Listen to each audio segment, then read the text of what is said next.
আমরা যখন বাইক চালাই, যদি সামনে কেউ ওভারটেক করে চলে যায় বা আমার পিছনে ছিল আমার সামনে চলে গেলো ওভারটেক করে, তখন আর কি মাইন্ডে একটা কাজ করে না আমারও ওভারটেক করতে হবে। তো অ্যাকচুয়ালি এটা যখন আমি বাইক চালাই আমাকে কেউ ওভারটেক করলে আমারও মন চায় না আমাকে ওভারটেক করছে আমিও করতে হবে, বাট এই জিনিসটা আমি করি না। অ্যাকচুয়ালি ওভারটেক যখন করি তখনই অ্যাকচুয়ালি অ্যাক্সিডেন্ট একটা হয়ে যায়, আনফরচুনেটলি একটা অ্যাক্সিডেন্ট হতে পারে। অ্যাকচুয়ালি আমি কখনো যখন বাইক চালাই মানে মাইন্ড খুব ফ্রেশ রাখি, তো ওভারটেক করার চিন্তাটা আমার কখনো আসে না। তাছাড়া আমি তত ভালো বাইক চালাইও না।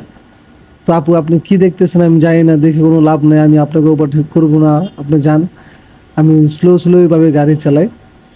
তো অ্যাকচুয়ালি ছেলেরা এটা অ্যাকচুয়ালি কন্ট্রোল করতে পারে না, যারা একটু মানে ইয়াং, যেমন 20, 22, 23, 24 বছর ছেলেগুলো, মানে সামনে কোনো বাইক ওভারটেক করলে হয়েছে মা ওকে ওভারটেক করতে হবে।